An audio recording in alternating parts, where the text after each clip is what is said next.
గౌరవ పెద్దలు సిద్దిపేట శాసనసభ్యులు మన ఎల్పీ డిప్యూటీ లీడర్ హరీష్ అన్న గారు మాట్లాడాల్సిందిగా విజ్ఞప్తి చేస్తాం.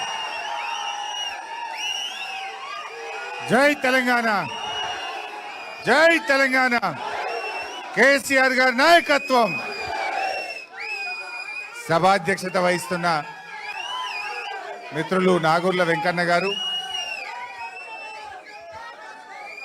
మన పార్టీ కార్యనిర్వాహక అధ్యక్షులు, రాష్ట్రంలోనే కాదు దేశవ్యాప్తంగా మన తెలంగాణకు ఒక మంచి పేరు తెచ్చిన డైనమిక్ నాయకులు కేటీఆర్ గారికి, గౌరవనీయులు మాజీ మంత్రివర్యులు దయాకరణ గారికి, అక్క గౌరవనీయులు మాజీ మంత్రివర్యులు సత్యవతి రాథోడ్ గారికి, తమ్ముడు ఎమ్మెల్సీ శ్రీనివాస్ రెడ్డి గారికి, అదేవిధంగా మా జ్యోతక్క గారికి, మరి ఈరోజు మా గౌరవ శాసనసభ్యులు ఉద్యమకారుడు మిత్రుడు పల్లా రాజేశ్వరరెడ్డి గారు, అదేవిధంగా ఈరోజు తిరిగి స్వంత గూటికి వచ్చిన నా ఆత్మీయుడు ఆరూరు రమేష్ గారికి. రమేష్ అనుబంధం నాది స్టేషన్ గన్పూర్ ఉప ఎన్నిక నాటిది. అప్పట్లో తెలంగాణ కోసం తాటికొండ రాజన్న రాజీనామా చేస్తే ఈయన పిఆర్పి పార్టీలో ఉండే. ఈయన ఇంటికి పోయి సంజాయించి అప్పుడు ఈయనని పట్టుకొచ్చిన నేను బీఆర్ఎస్లకు. సో ఆనాటి జ్ఞాపకాలు. సో మిత్రులు రమేష్ గారు, రమేష్ గారితో పాటు పార్టీలో చేరుతున్నటువంటి బీజేపీ, కాంగ్రెస్, వివిధ పార్టీల నుంచి ఈరోజు బీఆర్ఎస్లో చేరుతున్నటువంటి సోదర సోదరీమణులు, మీడియా మిత్రులు అందరికీ నా హృదయపూర్వక నమస్కారాలు. అప్పటి నుంచి చూస్తూ ఉన్నా మీ అందరిలో ఆనందం, మీ ముఖాల్లో చిరునవ్వులు, ఆ వెలుతురు చూస్తుంటే పెళ్ళై అత్తగారింటికి పోయిన ఆడబిడ్డ చాలా రోజుల తర్వాత తల్లిగారింటికి వస్తే ఎంత ఆనందం ఉంటుందో మీ అందరిలో అంత ఆనందం కనబడతా ఉంది. అంటే గుండె బరువెక్కిన గుండె ఒక్కసారి తేలికైతే చూడు, అమ్మయ్య మా ఇంటికి మేము వచ్చినాం అనే ఒక సంతోషం మీ అందరిలో కనబడతా ఉంది. నిజంగా ఈరోజు తెలంగాణ రాష్ట్రం కూడా గట్లనే కేసీఆర్ దిక్కు చూస్తున్నది. ఎందుకు? 2 ఏళ్లలో తేలిపోయింది. ఏం కోల్పోయినామో ప్రజలు ఇలా అర్థం చేసుకుంటా ఉన్నారు. కేసీఆర్ అంటే ఒక నమ్మకం, కేసీఆర్ అంటే ఒక భరోసా, కేసీఆర్ అంటే ఒక భద్రత. కానీ 2 ఏళ్లలో ఆ భరోసా లేదు, ఆ భద్రత పోయింది. కేసీఆర్ ఉండగా వానకాలం పంట, యాసంగి పంట అంటే ఆటో డ్రైవర్కి చెప్తే ఇంటికాడ ఎరువు బస్తాలు వేసిపోతుండే. ఏనాడు ఎరువుల కొరత ఉండకపో. కేసీఆర్ ఉంటే ఒక నమ్మకం. కేసీఆర్ ఉంటే బరాబర్ టైం మీద రైతు బంధు పడుతుంది అని ఒక భద్రత ఉంటుండే రైతుకు. ఎందుకంటే కరోనా వచ్చినా, పెద్ద నోట్ల రద్దు జరిగినా రైతు బంధు మాత్రం ఆగలే. బరాబర్ రైతు బంధు రైతు అకౌంట్లో పడ్డది. ఒక భద్రత. ఒక ఆడబిడ్డ కాన్పు కోసం సర్కార్ దవాఖానకు పోతే బిడ్డ కాన్పు చేసి కేసీఆర్ కిట్ ఇచ్చి కడుపు నిండా అన్నం పెట్టి తల్లిని బిడ్డను ఆటో కిరాయి లేకుండా ఇంటికాడ దించుతాడు మా కేసీఆర్ అనే ఒక నమ్మకం, ఒక విశ్వాసం. రైతన్న రాత్రి మోటార్ పెట్టి వస్తే పొద్దున వరకు 24 గంటలు నాణ్యమైన కరెంటు బరాబర్ వస్తుంది అని బాయికాడికి మళ్ళా పోకుండా, చీకట్లో బాయికాడ పండవలసిన అవసరం లేకుండా 24 గంటల కరెంట్ ఇచ్చిన ఒక నమ్మకం కేసీఆర్ది. ఆడబిడ్డ పెళ్లి పెట్టుకుంటే నాకు ₹1,00,000 చెక్కు బరాబర్ టైం మీద వస్తుంది అనేటువంటి ఆడపిల్ల తల్లిలో ఒక ఆత్మగౌరవం, ఒక నమ్మకం ఉంటుండే. పిల్లల్ని గురుకుల పాఠశాలల్లో చదివిస్తే ఒక్కసారి ఎస్సీ, ఎస్టీ, బీసీ, మైనార్టీ గురుకుల స్కూల్లో సీటు దొరికిందంటే 6 లక్షల మంది పిల్లల తల్లిదండ్రుల్లో నా బిడ్డ జీవితంలో వెలుతురు వస్తుందనే ఒక నమ్మకం ఆ రోజు కేసీఆర్ పాలనలో ప్రజలకు దొరికింది. అది ఏ వర్గమైనా సరే, ఎస్సీ, ఎస్టీ, బీసీ, మైనారిటీ, రైతన్నలకు, విద్యార్థులకు, యువకులకు, మహిళలకు, అన్ని వర్గాల్లో ఒక నమ్మకం, ఒక విశ్వాసం, ఒక భద్రత నాటి కేసీఆర్ పాలనలో దొరికేది. కానీ 2 ఏళ్ల పాలనలో ఏమైంది? అంతా ఆగమాగం, సగం సగం, ఏది నమ్మకం లేదు. వానకాలం పంట వస్తే ఎరువులు దొరుకుతాయో దొరకయో తెలియదు, చెప్పులు లైన్లో పెట్టే కాలం వచ్చింది. రైతు బంధు ఇగో ఫిబ్రవరి నెల వస్తున్నా ఇవాళకి రైతు బంధు వల్లే పడుతుందా పడదా ఏమవుతుందో ఎవడు చెప్పే దిక్కే లేదు ఈ గవర్నమెంట్లో. కేసీఆర్ ఉంటే డిసెంబర్లో రైతు బంధు పడుతుండే, ఇప్పుడు ఫిబ్రవరి నెల వచ్చినా ఇవాళకి రైతు బంధు పడే పరిస్థితి లేదు. గురుకుల పాఠశాలల్లో పిల్లలు లేస్తే ఏ రాత్రి ఏం ఫోన్ వస్తుందో అని తల్లిదండ్రులు అరచేతిలో రాత్రిపూట ఫోన్ వస్తే భయపడే పరిస్థితి ఏర్పడ్డది.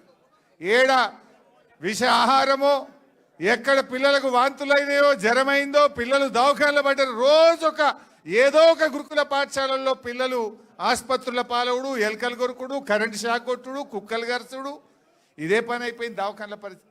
గురుకుల పాఠశాలల పరిస్థితి చూస్తే గవర్నమెంట్ దవాఖాన పోతే కేసీఆర్ కిట్టు లేదు, మందులు లేవు, అంతా మళ్ళా నేను రాను బిడ్డో సర్కారు దవాఖానకు అనే పరిస్థితి ఇవాళ ప్రభుత్వ ఆసుపత్రుల్లో ఏర్పడ్డది. పిల్లల ఫీజు రియంబర్స్మెంట్ కేసీఆర్ గారు ఉండగా ప్రతి సంవత్సరం 20 లక్షల మంది పిల్లలకు, ఎస్సీ ఎస్టీ బీసీ మైనార్టీ పిల్లలకు సంవత్సరానికి 2,000 కోట్ల రూపాయలు ఫీజు రియంబర్స్మెంట్ పైసలు బరాబర్ ఇచ్చిండు కేసీఆర్. 9.5 ఏళ్ల కేసీఆర్ గారి ప్రభుత్వం 19,500 కోట్ల ఫీజు రియంబర్స్మెంట్ డబ్బులు ఇచ్చింది. ఈ రేవంత్ వచ్చిన 2 ఏళ్లలో ఒక్క రూపాయి కూడా ఫీజు రియంబర్స్మెంట్ వస్తలేదు. 20 లక్షల మంది పిల్లల చదువులు ఆగం చేసిండు. 20 లక్షల ఎస్సీ ఎస్టీ బీసీ పిల్లలకు ఫీజు రియంబర్స్మెంట్ రాక, కాలేజీలు సర్టిఫికెట్లు ఇయ్యక ఆ పిల్లల చదువులు మధ్యలో ఆగిపోయే పరిస్థితి ఏర్పడ్డది. అంటే మొత్తం ఒక అభద్రత, ఒక భయం, ఎరువులు దొరుకుతాయో దొరకయో, పిల్లలు కాలేజీల్లో ఏమైపోతారో, పిల్లలకు ఫీజు రియంబర్స్మెంట్ వస్తుందా రాదా, ఎప్పుడు వస్తుందో తెలియదు, రైతు బంధు వస్తుందా రాదా, ఎప్పుడు వస్తుందో తెలియదు, గొర్రెల పంపిణీ జరుగుతుందా జరగదా తెలియదు. ఏది గౌడన్నలు చెట్ల మీదకి వెళ్ళి పడితే 2 ఏళ్ళ ఈ గవర్నమెంట్ వచ్చి ఇవాళకి ఒక్క రూపాయి ఇవ్వలే, ఒక్కరికి సాయం చేయలే, ఏది కూడా ఒక నమ్మకం లేకుండా పోయింది. అందుకే నేను అన్నది, ఇవాళ రమేష్ బీఆర్ఎస్లో చేరితే మీలో ఎప్పుడెప్పుడు బీఆర్ఎస్లో పోదామని మీరందరూ రమేష్ మీద ఒత్తిడి పెట్టి పోదాం పాప తల్లిగారింటికి అన్నట్టు ఎట్లా తీసుకొచ్చిండ్రో, ఇవాళ తెలంగాణ ప్రజలు కూడా ఆ నమ్మకం కోసం, ఆ భద్రత కోసం ఇవాళ కేసీఆర్ గారి వైపు చూస్తున్నారు. ఎందుకంటే ఆ నమ్మకం ఉండే కేసీఆర్ ఉంటే గుండె మీద చేసుకొని హ్యాపీగా ధైర్యంగా మా రైతన్న వ్యవసాయం చేసిండు కేసీఆర్ పాలనలో. ఇవాళ ఏమైంది? అరే బిడ్డ పెళ్లి చేద్దాం, ఒక 10 ఎకరం అమ్ముదామంటే కొనేటోడు ఉన్నాడా? ఊర్లలో కొనేటోడు ఉన్నాడా? అరే మీ స్టేషన్ కన్పూర్లో, మీ వర్ధన్నపేటలో కో అంటే కోటే, ఎకరం అంటే కోటికి తక్కువ లేకుండే, ఇప్పుడు కోటి కాదు కదా, ఎవడు మరి కూడా చూస్తలేడు. చూస్తున్నారే రాజేందర్? ఎవడు చూస్తలేడు. అంత ఆగం, అంత ఆగమాగం జగన్నాథం అయిపోయింది రాష్ట్రం. అందుకే ఇవాళ ప్రజలు మళ్ళీ కేసీఆర్ రావాలి అని అందరూ ఇవాళ కేసీఆర్ వైపు చూస్తున్నారు. ఇది సంకేతం. ఆరూరు రమేష్ తల్లి గారింటికి రావడం అంటే ఈ రాష్ట్రంలో కాంగ్రెస్ మళ్ళీ గెలవదు, ఈ రాష్ట్రంలో బీజేపీకి స్థానం లేనే లేదు, మళ్ళీ కేసీఆర్ రావాలి అనడానికి ఈ జాయినింగ్ అనేది ఒక సంకేతంగా మనం భావించవచ్చు. నాకు తెలిసి ఇంకా ఏడాది పోతే కాంగ్రెస్ వాళ్ళు లైన్లు కడతారు, కానీ ఎవరిని తీసుకునేది ఉండదు, ఈ కాంగ్రెస్ దొంగల్ని తీసుకునేది ఉండదు. ఎందుకంటే మనం ఇలా అసలైన ఉద్యమకారులు, కార్యకర్తలు, మీలాంటి నాయకులు ఇలా కేసీఆర్ నాయకత్వంలో మనందరం కూడా కలిసి పనిచేద్దాం. రమేష్ చేరిక డెఫినెట్గా వర్ధన్నపేట మున్సిపాలిటీ మీద గులాబీ జెండా ఎగిరేయడానికి తప్పకుండా ఈ చేరిక ఎంతో బూస్ట్నిస్తుంది. రమేష్ కూడా అనుభవజ్ఞుడు, ఓపిక ఉన్నది, సంయమనం ఉన్నది, పాత కొత్త అందరినీ కలుపుకొని పోతాడు. బ్రహ్మాండంగా మా దయన్న నాయకత్వంలో వర్ధన్నపేట మీద జెండా ఎగిరేస్తాడు అనేటువంటి నమ్మకం నాకున్నది. కరెక్ట్ టైం మీద వచ్చిండు. ఇవాళ నామినేషన్లు స్టార్టు. మంచిగా అందరినీ కలుపుకొని పోండి, బ్రహ్మాండంగా చేద్దాం. ఇవాళ మన లక్ష్యం ఒక్కటే, వరంగల్లో 12కు 12. ఇప్పుడు మా పల్లన్న ఒక్కడే ఉన్నాడు జిల్లాలో. రేపు 12కు 12 స్థానాలు గెలవాలి, కేసీఆర్కు బహుమానంగా ఇవ్వాలి. మనది రాజకీయ పోరాటం కంటే కూడా రాష్ట్ర ప్రజల మీద, రాష్ట్ర ప్రజలకు జరుగుతున్న అన్యాయాలను ఇవాళ సవరించాలంటే ఒక్కటే పరిష్కారం, కేసీఆరే ముఖ్యమంత్రి కావాలి. ఈ ప్రభుత్వానికి రేవంత్ రెడ్డికి పాలన చేతనైతే లేదని అర్థమైంది. ఏ ఒక్కటన్నా కరెక్ట్ ఉందా చెప్పండి.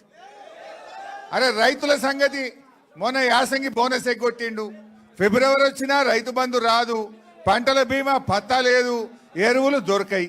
అరే పిల్లల చదువులు చూద్దామంటే పిల్లలేమో పుస్తకాలు చదవాల్సిన పిల్లలు దవాఖాన్ల పాలవుతున్నారు, ఫీజు రియంబర్స్మెంట్ రాక పిల్లలు రోడ్ల మీద పడుతున్నారు, ఉద్యోగాలు రాకుండా జాబ్ క్యాలెండర్ లేక పిల్లలు ఇలా రోడ్ల మీద పడుతున్నటువంటి పరిస్థితి ఏర్పడ్డది. ఏ ఒక్క వర్గం, అరే బీసీలకు నువ్వు 42% రిజర్వేషన్ అంటివి, బీసీలను మోసం చేస్తేవి, ఎస్సీలకు దళిత బంధు బంద్ అయిపోయాయి, గిరిజనులకు నువ్వు మంత్రే లేడు, చేసింది అసలే లేదా. ఏ వర్గానికి నువ్వు ఎవరికన్నా ఒక్కరికన్నా ఇచ్చిన మాట నిలబెట్టుకున్నది ఉన్నదా? ఒక్కరికన్నా నువ్వు చేసింది ఏమన్నా ఉన్నదా? ఏమనంటే ఆడవాళ్ళకు బస్సు ఫ్రీ అంటివి, మగవాళ్ళకు డబుల్ టికెట్ కొడుతుంది. నువ్వు చేసింది ఏముంది? ఆడవాళ్ళకు ఫ్రీ అంటివి, వాళ్ళకి డబుల్ కొట్టిండా లేదా? మగవాళ్ళకి డబుల్ చేస్తే ఆడికాడికి అయిపోయాయి. నువ్వు చేసింది ఏమున్నది? ఇవాళ దయచేసి అందుకే మనం కూడా ఈ రాష్ట్రం మళ్ళీ ఒక భరోసా కావాలి. ఈ రాష్ట్రానికి ప్రజలకు ఒక నమ్మకమైన నాయకుడు మళ్ళీ కేసీఆర్ను ముఖ్యమంత్రి చేయడం కోసం మనందరం కూడా కలిసికట్టుగా పనిచేద్దాం. మళ్ళీ బీఆర్ఎస్ ప్రభుత్వాన్ని తెచ్చుకొని ఈ రాష్ట్రం మళ్ళీ దేశానికి మార్గదర్శకంగా, ఈ దేశానికి ఆదర్శంగా, ఈ దేశానికి దిక్సూచిగా నాడు కేసీఆర్ ఎట్లా నిలిపిండో మళ్ళీ కేసీఆర్ నాయకత్వంలో తెలంగాణ గర్వపడే విధంగా, తెలంగాణ ముందుండే విధంగా కేసీఆర్ నాయకత్వాన్ని తెచ్చుకోవడానికి కలిసిమెలిసి కృషి చేద్దాం. జై తెలంగాణ. అందరూ ఒక్కసారి గట్టిగా అలసిపోయినట్టు జై తెలంగాణ.